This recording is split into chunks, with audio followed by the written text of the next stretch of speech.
கேள்வி கேட்டிருக்காங்க. அவர் என்ன கேட்டிருக்காருன்னா, ஐயா வணக்கம். வணக்கம். மேற்கு பகுதியில் மட்டும்தானே உயரமான மரங்கள் வைக்க வேண்டும்? அப்படி வைக்க வேண்டும் என்றால் அப்பகுதியில் காலி இடம் இருந்தால் தானே நல்லது. கட்டடத்துக்கு மிக அருகில் பெரிய மரங்கள் வைக்க முடியாது.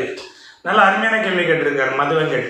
அதாவது என்னென்னா, தெற்கிலும் மேற்கிலும் தான் உயரமான மரங்கள் வைக்கணும், செடிகள் வைக்கணும். மற்ற கிழக்கிலும் மேற்கில் வந்து செடிகள் மட்டும்தான் வைக்கணும்னு சொல்லியிருக்கோம். இவர் என்ன கேட்குறாரு, மேற்கு பக்கத்தில் தானே நம்ம செடிகளும் மரங்கள் வைக்கணும்னு சொல்கிறீங்க, மேற்கிலும் தெற்கிலும். அப்படி வைக்கணும்னா தெற்கில் அதிக காலியிடங்கள் விடணும் ஐயா, ஏன்னா குறைவான காலியிடம் விட்டால் அது கட்டடத்தை பாதிக்கும். அருமையான கேள்வி கேட்டிருக்காரு.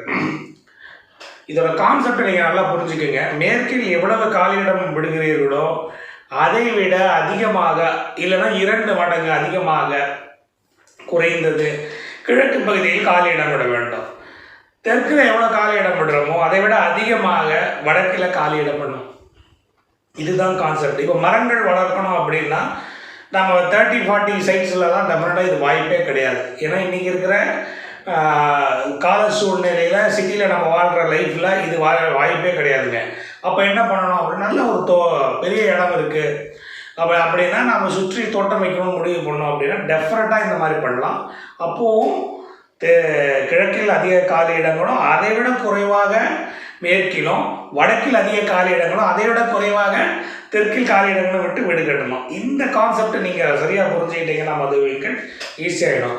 ஆனால் நான் மரம் வைப்பதற்காக கிழக்கை விட மேற்கில் அதிக காலியிடம் விட்டோம் அப்படின்னா அது மிக மிக தவறு. இதே தான் வந்து மரம் வளர்ப்பதற்காக வடக்கை விட தெற்கில் அதிக காலியிடம் விட்டாலும் அது நல்ல பலன்களை கொடுப்பதை விட தீய பலன்களை தான் கொடுக்குங்க. இது அருணாச்சலம் கீதா அப்படின்னு ஒருத்தவங்க கேட்டிருக்காங்க. அவங்க என்ன கேட்டிருக்காங்கன்னா, கஜலட்சுமி படத்தை வீட்டின் உட்புறமா அல்லது வெளிப்புறமா எப்படி மாட்டுவது, தயவு செய்து பதில் கூறுங்கள், நன்றி ஐயா அப்படின்னு கேட்டிருக்காங்க. அதாவது பூஜை அறைக்கு மேலே வந்து கஜலட்சுமியின் உருவப்படத்தை வந்து நம்ம வைத்து கொள்ளலாம், இல்லைன்னா சிற்பமாக கூட நம்ம செதுக்கி வைத்து கொள்ளலாம். ஏன்னா அந்த அலங்காரம் பண்ணும்போது, டெக்கரேஷன் பண்ணும்போதுங்கிறத பற்றி பேசணும்.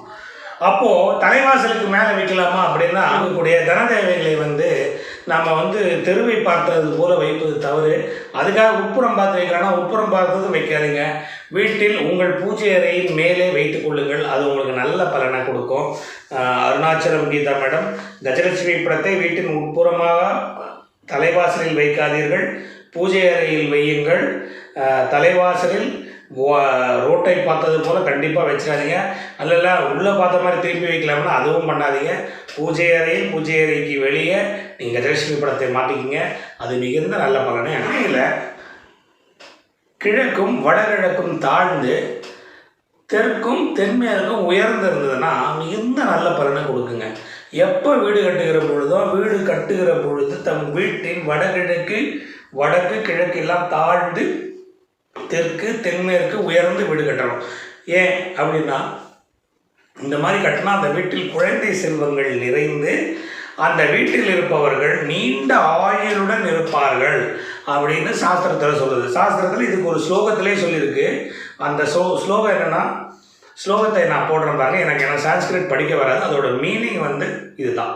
ஸோ அதனால் எப்போ வீடு கட்டுகிற பொழுதும் வடக்கும் வடகிழக்கும் தாழ்ந்து தெற்கும் தென்மேற்கும் உயர்த்தி வீடு கட்டுவதனால மிகச்சிறந்த நல்ல பலன்களும், அந்த வீட்டில் இருப்பவர்களுக்கு குழந்தை செல்வங்களும், அந்த வீட்டில் இருப்பவருக்கு ஆயுள் அதிகரிக்கும் அப்படின்றத நாம் ஞாபகத்தில் வைத்துக்கொள்ள வேண்டும். இந்த நிகழ்ச்சி பிடிச்சிருந்தால் லைக் பண்ணுங்கள், கமெண்ட் பண்ணுங்கள், உங்கள் நண்பர்களுடன் ஷேர் பண்ணுங்கள்.